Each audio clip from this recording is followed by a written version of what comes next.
Assalamualaikum Bapak dan Ibu. Nah, di sini saya akan tutorial bagaimana cara mengisi form data lengkap peserta usaha yang sudah di-share di grup kabupaten masing-masing.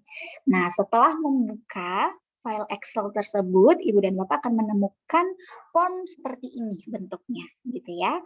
Nah, di sini saya akan trial ya, saya akan coba tutorial bagaimana ngisinya satu per satu, kolom per kolom, gitu ya, supaya jelas. Nah, di sini saya akan memberi contoh dua, satu untuk kategori yang sudah punya usaha, dua untuk kategori yang tidak punya usaha, gitu ya, Bapak dan Ibu. Oke, sini saya akan mulai untuk kategori yang yang sudah punya usaha, untuk kategori yang sudah punya usaha, ya. Oke, katakan misalnya di sini Marca, kabupatennya bisa diisi Bandung, kecamatannya Cimaung, desanya Mekarsari, oke, RT 08, RW 01 misalnya, nomor HP. Nomor HP ditulis nomor HP yang aktif ya Bapak dan Ibu ya. Nah, bagaimana kalau dia tidak punya handphone? Kalau dia tidak punya handphone, bisa didaftarkan nomor handphone keluarga satu rumah. Ya, bisa didaftarkan nomor handphone keluarga satu rumah. Kemudian kalau misalnya dalam satu rumah juga nggak ada yang punya handphone, bagaimana? Bisa didaftarkan dengan nomor ketua kelompoknya atau yang ngajakin dia untuk join ke program Bentani, begitu ya, Bapak dan Ibu. Oke, kemudian untuk usia ini silakan ditulis usianya. Nah, untuk kategori peserta ini bisa ditulis dengan 4 jenis. Yang pertama istri petani kopi, anak muda perempuan, petani kopi perempuan, dan juga perempuan di sekitar perkebunan kopi, gitu ya. Nah, katakanlah misalnya saya ini istri petani kopi. Oke, saya ditulis di situ. Nah, kemudian punya usaha atau tidak? Ketika saya mengikuti program Bentani, saya sudah punya usaha, gitu. Maka saya tulis di sini ya. Oke. Nah, kemudian jenis usaha bagi yang punya usaha. Karena sebelum ikut program Bentani saya sudah menjalankan usaha, maka di sini di jenis usaha dalam kurung bagi yang punya usaha, ini saya tulis jenis usaha saya. Misalnya saya jual fashion, ya. Nah, kemudian di sini pada kolom jenis usaha yang berhasil dijalankan dalam kurung bagi yang tidak punya usaha, ini dikosongkan saja. Ya, karena ini diisi oleh peserta yang sebelum ikut program Bentani dia nggak punya usaha. Ya, nah, karena saya sebelum ikut program Bentani saya udah punya usaha, maka di sini kolom ini Bapak Ibu itu dikosongkan saja, ya. Oke. Kemudian nama usaha saya apa? Nama usaha saya March Corner misalnya. Ya. Oke. Barang yang saya jual apa? Saya jual hijab, saya jual gamis, saya jual kaos kaki misalnya. Ya. Oke. Kemudian jumlah karyawan sebelum pelatihan. Sebelum ikut program Bentani, saya menjalani bisnis fashion saya ini sendirian aja. Saya produksi sendiri, saya packing sendiri, saya kirim ke ekspedisi sendiri gitu ya. Nah, berarti saya ini juga dihitung sebagai karyawan. Berarti satu di sini ya. Oke. Nah, kemudian di sini jumlah karyawan setelah pelatihan. Setelah ikut pelatihan Bentani, Bapak dan Ibu Bina, alhamdulillah orderan saya makin banyak. Nah, saya bisa ajak tetangga saya buat bantu-bantu packing satu orang. Nah, artinya saya menambah satu orang karyawan. Selain diri saya juga satu orang tetangga saya. Artinya di sini berarti bertambah satu menjadi karyawannya dua. Begitu. Nah, kemudian untuk omset rata-rata sebelum pelatihan, ini dirata-ratakan saja, Ibu-Ibu. Dalam sebulan gitu ya, rata-rata omsetnya berapa? Oh, kira-kira omset rata-rata gitu ya, dalam sebulan ini 200.000 misalnya gitu ya, omset rata-ratanya. Oke, bisa ditulis di sini 200.000. Nah, kemudian selanjutnya ini ada kolom omset minggu ke-1 sampai minggu ke-4, Bapak dan Ibu ya. Nah, ini adalah tugas Bapak dan Ibu untuk nanyain terus setiap minggunya kepada peserta berapa omset minggu ini, berapa omset minggu ini gitu ya. Jadi di minggu ini nih nanti misalnya hari Minggu begitu Bapak dan Ibu bisa bertanya kepada kelompoknya, oke, omset minggu pertama nih berapa? Omset minggu pertama pelatihan gitu ya. Oke, saya dalam seminggu ini saya bisa dapat uang orderan totalnya 50.000 misalnya. Ditulis di situ 50.000. Kemudian minggu depannya Bapak dan Ibu tanya lagi kepada pesertanya, oke, total omset minggu kedua berapa dapatnya? Oh, saya dapat 60.000, meningkat, alhamdulillah. Gitu ya. Minggu ketiga ditanyakan lagi, total omset dalam seminggu ini berapa? Ya, minggu keempat begitu juga ditanyakan lagi. Oke, jadi mohon bantuan Bapak dan Ibu untuk menanyakan omset peserta ini setiap minggunya. Ya, setiap minggunya. Begitu. Oke. Nah, selanjutnya di sini kolom rekening yang dimiliki. Oke, karena saya sebelumnya ikut pelatihan keuangan, saya dibikinin rekening Bank BJB sama Bentani, maka di sini saya tulis Bank BJB ya. Nomor rekeningnya silakan ditulis. Oke. Nah, kemudian di sini maaf. Nah, kemudian di sini kolom selanjutnya adalah digital payment yang dimiliki. Digital payment yang dimaksud di sini Bapak dan Ibu, itu selain dompet digital kayak OVO, GoPay, Dana, ShopeePay, termasuk juga mobile banking, internet banking, SMS banking, gitu ya. Jadi, kalau misalnya saya nih, saya punya rekening Bank BJB, tapi saya nggak punya dompet digital apapun, saya juga nggak punya mobile banking, saya nggak punya internet banking, gitu ya, maka bisa dikosongkan. Gitu ya. Nah, tapi kalau misalnya saya punya digital payment, tapi bukan digital payment-nya perbankan, digital payment-nya GoPay misalnya. Nah, di sini ditulis GoPay. Oke, Bapak dan Ibu, ya. Atau kalau misalnya dia punya, gimana Mbak Caca? Dia punya mobile banking juga, dia punya internet banking, dia punya SMS banking, dia punya ShopeePay. Nah, dia tuh semuanya Bapak dan Ibu. Misalnya di sini, Digi, terus SMS banking misalnya ya. SMS banking, kemudian cuma juga punya ShopeePay. Nah, ditulis di sini. Gitu ya, Bapak dan Ibu ya. Oke. Nah, kemudian di sini di kolom nomor dompet digital dalam kurung jika memiliki dompet digital seperti ShopeePay, OVO, Dana, GoPay, dan lain-lain, artinya di sini Bapak dan Ibu tulis nomor telepon yang tersambung ke dompet digital yang dia miliki. Jadi gini, kalau mobile banking, internet banking, SMS banking itu kan nggak pakai nomor telepon ya, itu kan pakainya nomor rekening bank. Ini sudah dicatat. Nah, kalau misalnya dia punya juga, kayak dia punya ShopeePay, dia punya Dana, dia punya OVO, nah nomor yang tersambung ke ShopeePay, Dana, OVO, GoPay-nya itu apa? Gitu ya, ditulis di sini Bapak dan Ibu. Seperti itu ya. Jangan lupa nomor ini harus aktif dan harus benar-benar tersambung ya ke dompet digitalnya gitu ya. Karena tidak semua nomor telepon tersambung kan ke dompet digital. Jadi pastikan di sini yang tersambung adalah nomor yang memang tersambung ke dompet digitalnya ya Bapak dan Ibu.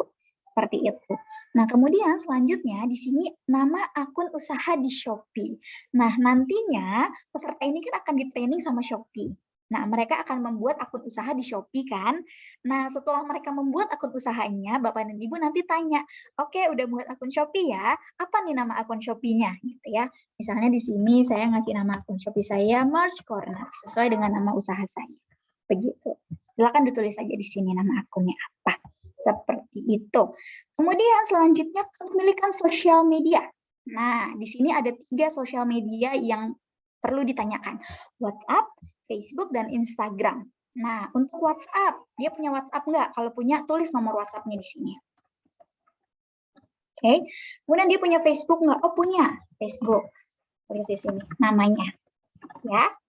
Nama Facebook-nya ditulis di sini. Kemudian dia punya Instagram nggak? Kalau dia punya Instagram, silakan tulis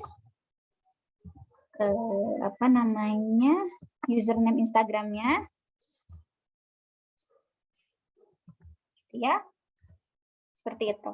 Nah, Mbak Caca kalau dia cuma punya WhatsApp aja gimana? Ya sudah, Facebooknya dikosongkan saja. Instagramnya juga dikosongkan. Gitu ya. Seperti itu, Bapak dan Ibu.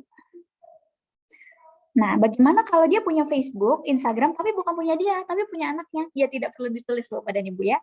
Jadi untuk akun sosial media ini, kalau dirinya sendiri yang punya, silahkan ditulis. Tapi kalau anaknya yang punya, menantunya yang punya, itu nggak perlu ditulis ya. Gitu.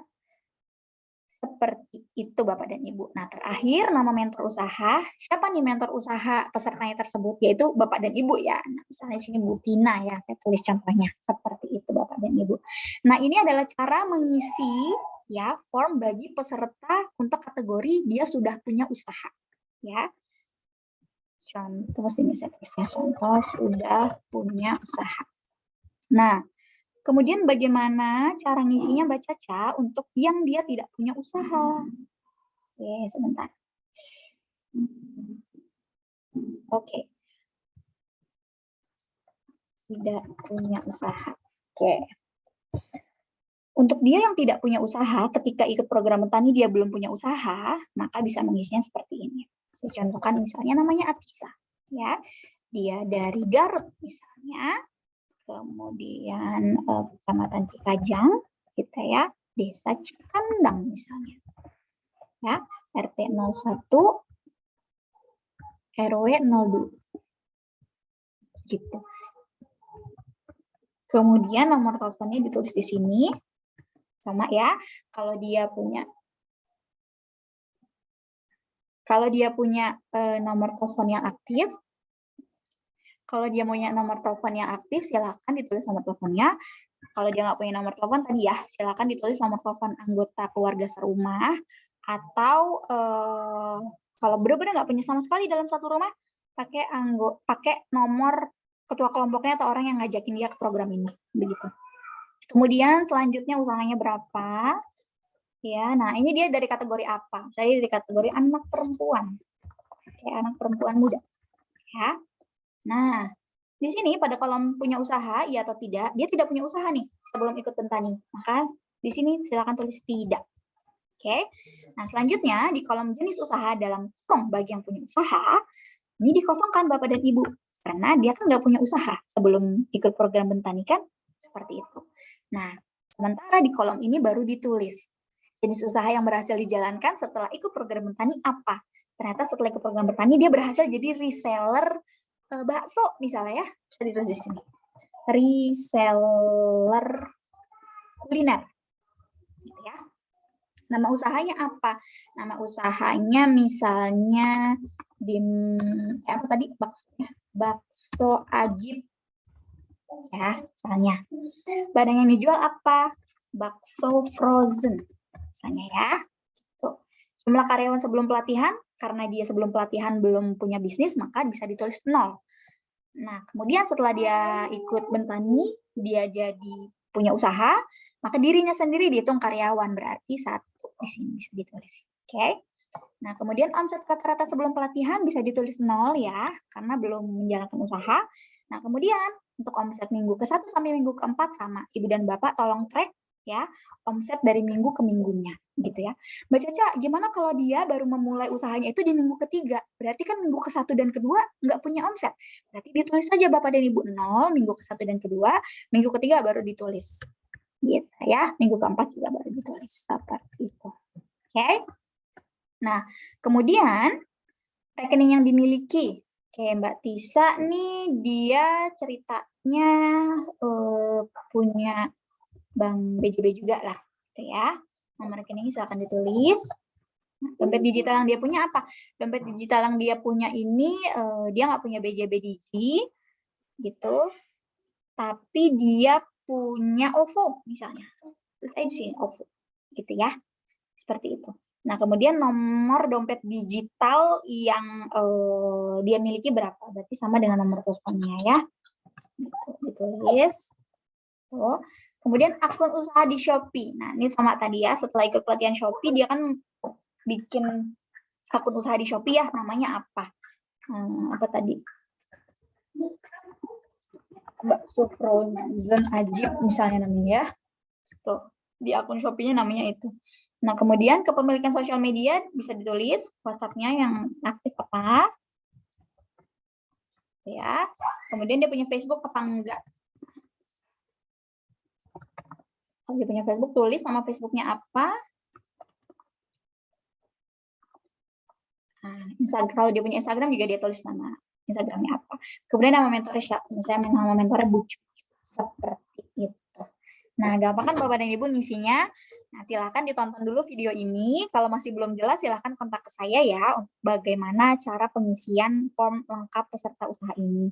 Intinya, form ini adalah form yang memang perlu ditulis atau diupdate tiap minggunya, begitu karena harus nge-track kan omset gitu ya, jumlah karyawan dan jenis usaha yang berhasil dijalankan oleh peserta yang belum punya usaha, maka apa namanya Bapak dan Ibu perlu untuk selalu mengupdate gitu ya form ini dari minggu ke minggunya begitu. Mudah-mudahan bisa dipahami Bapak dan Ibu penjelasannya.